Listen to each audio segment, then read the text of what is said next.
pelos fariseus a respeito da lei, e aí Jesus diz: como é que você lê ela? E aí automaticamente o fariseu, né, na lata, como um bom fariseu que observa a lei, diz: amarás o Senhor teu Deus com todo a tua força, teu entendimento, teu coração, e o teu próximo como a ti mesmo. O primeiro mandamento é não só amar a Deus, olha como ele diz: de toda a força, de todo o coração, de todo o entendimento. Está falando sobre a intenção, a intencionalidade, a violência com que eu me relaciono com o Senhor, a forma como eu estou junto com Ele, a forma como eu estou ligado com Ele, que nada que eu faço, não faço sem que eu comunique a Ele, sem que Ele esteja sabendo o que eu estou fazendo. E agora Demas, tudo aquilo que ele tinha que fazer, talvez ele fazia. Preste atenção, não é porque que hoje você ama ao Senhor de todo o teu coração, de todo o teu entendimento, com toda a tua força, que quer dizer que amanhã você vai continuar amando Ele.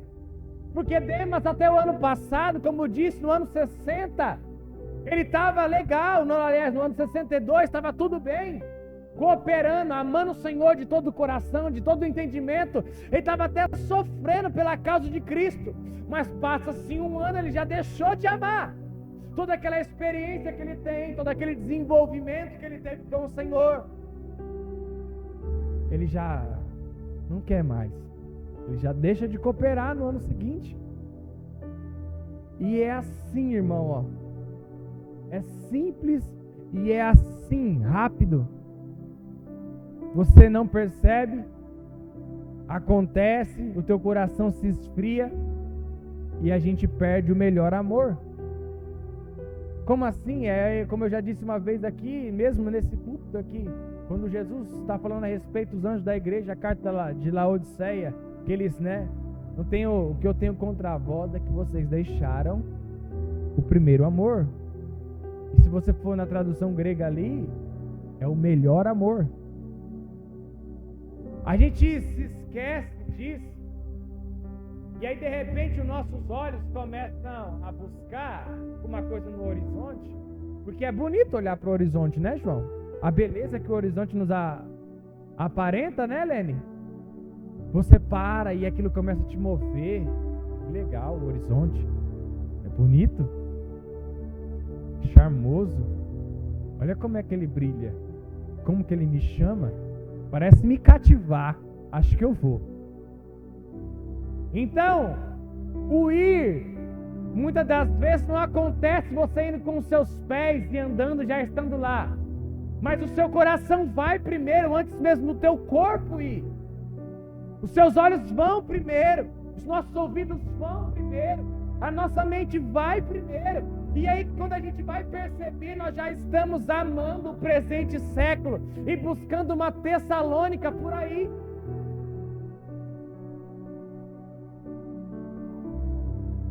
Ítalo, mas tem problema eu buscar o meu sonho? Não tem problema. Não tem problema nenhum. Desde que o teu sonho sirva para cumprir o teu propósito. Desde que o teu sonho sirva para cooperar com o reino. Deixa que o teu sonho esteja totalmente ligado com a evolução do Evangelho e muito mais ainda para acelerar uma coisa chamada arrebatamento, que é Maranata, como Paulo disse. Toda essa coroa que eu disse de justiça maravilhosa, esse galardão, que no sentido da palavra coroa é algo precioso, um galardão, uma recompensa. Paulo está falando, isso não é só para mim, mas para todo aquele que ama. A palavra amar de novo aparece. A vinda de Jesus, a volta dele, o famoso Maranata, aquilo que a gente grita, aquilo que a gente canta, mas não só a gente grita e canta, mas a nossa vida se comporta como Maranata. A mensagem Maranata não é só aquilo que a gente grita, mas a mensagem Maranata também está relacionada a um caráter Maranata, que não somente grita, vinde Senhor, volta, mas eu acelero a tua volta, eu coopero com a tua volta. Eu faço com que as pessoas saibam que o Senhor está à porta, que o Senhor está voltando. E Demas, ele Não sei, irmão, o que aconteceu com esse cara. Ele de repente perdeu os olhos do Senhor. Tem um texto em Filipenses, só vou voltar aqui, que eu gosto muito. Filipenses 2. Eu troco aqui as palavras, mas eu vou ler e vou mostrar para vocês o porquê que eu troco. Por que eu gosto, na verdade, de pensar assim, né, dessa forma. É Filipenses 2, verso 5. De sorte que haja em vós o mesmo sentimento que houve também em Cristo, que sendo em forma de Deus, não teve por usurpação ser igual a Deus. Perdão, o capítulo 4. Estou tão fascinado naquela canção que eu estou lendo ela de novo. O capítulo 4 que diz assim, ó: e a parte de Deus que excede, verso 7, todo o entendimento guardará o vosso coração e o vosso pensamento em Cristo Jesus. Quanto ao mais, irmãos, tudo que é verdadeiro, tudo aquilo que é honesto, tudo aquilo que é justo, tudo aquilo que é puro, tudo que é amável, tudo que é de boa fama, se há alguma virtude e se há algum louvor, nisso pensai. Ítalo, como é que você vê esse texto? Eu gosto de ler ele assim, ó. Quanto ao mais, irmãos, tudo que é Cristo, tudo que é Cristo, tudo que é Cristo, tudo que é Cristo, tudo que é Cristo, tudo que é Cristo, se há alguma virtude e se há algum louvor, nisso pensai. Porque se há alguma coisa verdadeira, isso é Cristo. Se há alguma coisa de boa fama, isso é Cristo. Se há alguém justo, isso é Cristo. Se há alguma coisa pura, é Cristo. E ele está falando, ocupe o vosso pensamento com tudo aquilo que é verdadeiro, tudo aquilo que é de boa fama, tudo aquilo que é honesto, tudo aquilo que é justo, tudo aquilo que é amável, tudo aquilo que é verdadeiro, que me exalta louvor, e eu não tenho outra coisa a pensar que não seja Cristo. Porque se eu ocupo a minha cabeça com as coisas de Jesus, ou pensamento em Cristo, eu estou pensando no que é verdadeiro, porque Ele não mente. Se eu estou pensando em Cristo, estou pensando na justiça, porque Ele fez justiça em relação a nós. Quando você lê Isaías 63, quando diz o texto assim, é aquele que vem de Edom, que vem de Bosra, que marchou, que pisou o lagar, que fez justiça a respeito de nós. Quem é esse que vem de Edom? E aí alguém responde, e esse alguém é Jesus. Eu, sozinho, pisei o lagar. E não houve ninguém comigo. E enquanto eu pisava o lagar, o sangue salpicou as minhas vestes e manchou o meu traje. Eu gosto desse texto porque ele está totalmente relacionado ao Apocalipse, quando a Bíblia vai dizer que Jesus vai voltar. Eu acho até interessante, eu não sei se isso é, pastor Marcos, mas tipo assim, quando Maria vai ver ele ressurreto, ele está com uma roupa toda branca. Só que a roupa que os soldados lá lançam sorte e tal, que foi a salpicada de sangue, se você ler a Bíblia Sagrada, aquele governador é José de Arimateia, se não estou enganado, que ele compra um túmulo específico para Jesus, ele guardou aquela roupa. E na volta, Jesus não vai vir com a roupa alva branca, ele vai vir com a roupa que foi suja, que ele pisou o lagar, salpicada de sangue, para mostrar, eu sou aquele lá que morreu e ressuscitou e venceu e vem vencendo. Porque o Senhor não só vence, mas Ele vencerá, Ele continua vencendo. E quando nós olhamos aqui, para finalizar o texto, Demas, amando o presente século, ele abandona Paulo. Toda vez que os meus olhos se distraem com qualquer coisa que seja o meu casamento, Ítalo, mas o casamento não é de Deus? Com certeza é. Mas toda vez que você substitui o seu casamento, maior, se você coloca o seu casamento de forma maior, mais importante que o Senhor, quem santificou o seu casamento? Deus. Quem estabeleceu o teu casamento? Deus. quem continua cuidando do teu casamento? Deus. Então, se você troca e inverte o valor dizendo que o seu casamento é mais importante que Deus, o seu casamento vai para a ruína. O teu negócio, da mesma forma, vai ir para a ruína. Os teus sonhos, da mesma forma, vai ir para a ruína. É automático. Só que as pessoas não percebem, elas começam a se perder. Elas começam a trocar, inverter o valor. Quer ver eu ficar, irmão? É um desabafo meu, tá? Eu uso a palavra possesso por um espírito de ira. É quando eu vejo algumas pessoas não descansando. Eu sei, irmão, que você quer fazer um monte de coisa, conquistar suas coisas, e tá certo, conquiste, faça, mas tenha o tempo de desfrutar, de descansar. O próprio Jesus estabeleceu esse descanso. Se você ler a Bíblia, um dos maiores castigos, ou até melhor, ou o maior castigo, foi porque o povo dele não descansava. Se você vê na Bíblia Sagrada, toda vez que o povo diz, 6 anos você vai trabalhar, e no 7º, vocês param, a terra vai descansar, o boi, tudo vai descansar. Vocês vão viver, porque eu vou prover. E aí eles não descansavam. Se você for ver todas as vezes que eles não descansaram e fazer a conta, sabe quantos anos dá? O período que eles ficaram no deserto? 70. Aí a pergunta é, quantos anos eles ficaram cativos? 70. É só você fazer a conta.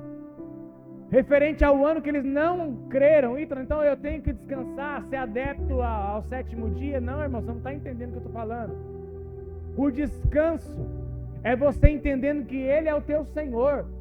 Quando a Bíblia fala a respeito do 7º dia, que Ele termina a criação e Deus descansa, não é que Ele ficou cansado. A palavra descanso ali no hebraico significa desfrutou. Ele desfrutou do quê? De tudo que Ele criou, e Ele chama o homem e fala assim, vem aqui que agora eu quero desfrutar, eu quero te prover, eu quero ter o prazer de prover e desfrutar da tua companhia, Adão. E às vezes a gente está cansado, sobrecarregado, o que a gente continua fazendo? Continua fazendo e fazendo. Lembra da Maria e da Marta, como a gente ouviu aqui esses dias? Foi, né, o Erson que ministrou aqui, Marta e Maria? No São José, exato, o pastor Gilvan estava confundindo aqui, perdão, varão. E eu gosto muito daquela passagem, porque uma senta e a outra está ali, fazendo, desesperada. Irmão, você precisa entender que antes de você fazer qualquer coisa para o Senhor, você precisa ser. Antes de fazer, você precisa ser. O homem só vai começar a fazer alguma coisa depois do dia que ele descansa. Será que é coincidência? Nós só fazemos porque descansamos nele. Só temos vigor porque o vigor ele vem através de descansar no Senhor, de confiar no Senhor, de acreditar que Ele cuida de mim, de que Ele está guardando a minha vida, que eu estou debaixo das asas do Onipotente, que existe um baluarte, que existe uma firmeza, que Ele é a minha coluna, que Ele é a minha fortaleza, a minha rocha, e nele eu confio. Porque senão não vai fluir. Eu posso ficar virado nos 70, fazer, vou me esgotar e não vou conseguir. Porque na verdade eu não estou conseguindo, porque eu não estou confiando no Senhor. Está tudo relacionado ao que Ele, e isso não é uma lei, não é um mandamento, é um princípio, é pior ainda. Porque toda vez que você quebra um princípio que Ele estabelece, o que é um princípio, Ítalo? Tudo aquilo que vem antes de lei. Quer ver? Vou te dar alguns exemplos aqui. Descanso é um princípio, dízimo é um princípio, oferta é um princípio, adoração é um princípio, gratidão é um princípio. Isso vem antes de qualquer lei mosaica. Se você ler Gênesis, está tudo lá. São princípios estabelecidos. E toda vez que você quebra um princípio, você vai usufruir totalmente o contrário. Gratidão, então você vai colher, né? Palavra, né, que muito não gosta é a palavra desgraça, ingratidão. Pode falar, pastor.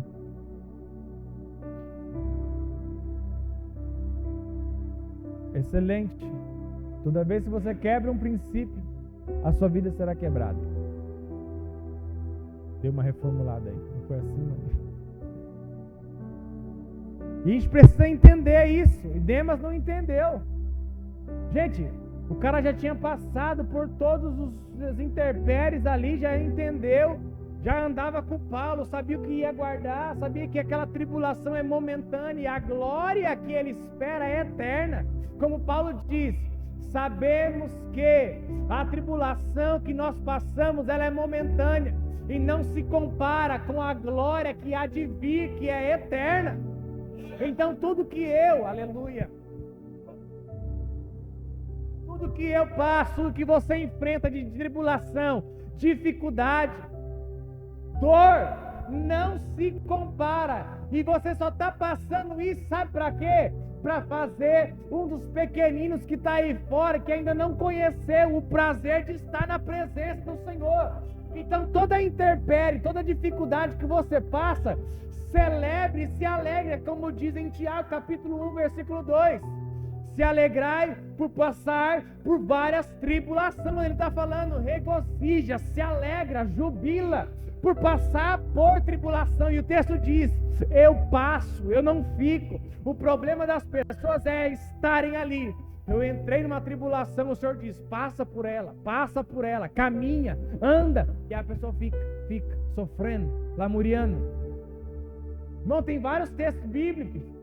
O salmista mesmo diz, o choro pode, condição, o choro pode durar uma, todo mundo conhece esse texto, pelo amor de Deus, o choro pode durar tanto pode durar uma noite, quanto não pode. Pode durar alguns minutos, e o Senhor intervir na tua vida. Pode durar algumas horas, uma sequência de tempo, alguns minutos. Pode, condição. Mas aí continua o texto, certo? Aí qual que é a outra condição? Mas a alegria vem. Ou outro texto, virá. É uma certeza. Ela vem pela manhã. Então talvez o seu momento de dor, ele é curto. Mas pela manhã, existe uma coisa chamada misericórdia. Existe um sol da justiça que vai raiar e que vai brilhar sobre a tua vida, sobre a minha vida, sobre a nossa casa, sobre este corpo de oração. E se nós estivermos totalmente ligados com esse pensamento, voltados a esse sentido, quando eu ver o irmão João passando por uma tribulação e ver ele cabisbaixo, eu vou com toda a convicção falar assim, João, não tema não. Não tema, João. A graça te basta, como o próprio apóstolo Paulo vai falar no final da sua carta. Ele vai dizer assim, como sempre para Timóteo, fica tranquilo, Timóteo. E não tema, não fica, porque isso que eu estou passando aqui, eu só tenho uma coisa para falar. Que o amor de Jesus Cristo e a graça do nosso Senhor e Salvador seja contigo, amém. Sabe como a gente encerra o culto? Paulo não está perturbado porque ele está morrendo. As últimas palavras dele, ele termina, que o amor de Jesus Cristo, Timóteo, e a graça e o favor seja contigo, cara, amém. Ele está abandonado, está sozinho, mas ele sabe que cumpriu aquela coisa que ele diz, eu combati o bom combate, encerrei a carreira, guardei a minha fé. Algumas pessoas não entendem. Tem até outros homens que dá para falar aqui, como Marco, que é até interessante, que em Atos capítulo 5, ele gera um transtorno para Paulo, ele incomoda Paulo, sabe, ele é tipo aquele obreiro, é um dos cooperadores, mas que pisa na bola, Mas no final aqui, se você continuar lendo o texto, 2 Timóteo, ele fala assim para Timóteo: Timóteo, traz Marco, porque ele é muito útil para mim. Ele me vacilou lá atrás, mas eu não consigo ficar sem ele. Traz ele. E às vezes a gente tem esse problema. Com certeza Paulo deve ter ferido alguém em algum período, machucado alguém, mas alguém relevou. E do mesmo jeito que ele fala: Marco deu problema, mas eu não consigo viver sem ele. Traz ele, porque ele é, olha como ele diz, porque ele é muito útil para mim.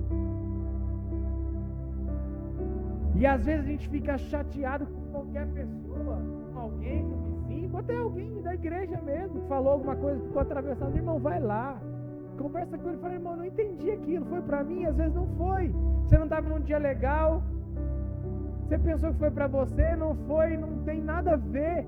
Ou no seu trabalho, e aí você fica carregando a pessoa, e aí de repente os seus olhos começam a distrair, começa a desacreditar no Evangelho. Não! Continue crendo no Evangelho. Continue acreditando no Evangelho do Senhor. Porque vale a pena. Porque o amor de Cristo Jesus e a graça dele é conosco. Amém. Isso é uma mensagem poderosa. Essas pequenas, né, declarações que a gente faz no final do culto, profunda. Para pensar um pouquinho. Quanto é profundo que essa bênção apostólica, ou sei lá que as pessoas falam que é isso. Esse cântico, não sei, talvez seja um cântico, já pensou? É algo que Paulo cantava. É igual o Evangelho vai dizer assim, que Jesus, depois que ele termina a ceia, ele vai para o Getsemane, ele canta canções. E a Bíblia diz que ele cantou sozinho, João. Tendo ele cantado um hino, foi para o Getsemane sofrer dores, sangrar, suar sangue. O cara tá sozinho, precisa de oração, os caras dormem, sozinho, mas ele canta um hino. Ele faz questão de cantar canções, louvar ao Senhor, ter adoração e gratidão neles. E é o que às vezes tem que ter na gente. Como o Erison disse aqui a respeito de Samuel, se relacionar, mas se relacionar de verdade, sabe? Não nos cultos aqui, é legal, flui, é bacana, porque se nós estamos com a mente totalmente ligada no Senhor e o corpo está pensando a mesma coisa, vai fluir, irmão, vai fluir. Mas é legal a gente construir isso em casa. Todo culto que a gente vive aqui, ele começa no outro dia, na verdade, ele não termina aqui, na verdade ele vai começar no outro dia. O do domingo começa na segunda, o da quarta vai começar na quinta, da reunião da sexta, da reunião de oração vai continuar no sábado. E a gente constrói isso. A gente tem que precisa. Porque por mais que o presente século seja bonito, ele vai te levar à ruína. Ele vai te levar a perder o favor de Cristo. Fica de pé, por gentileza.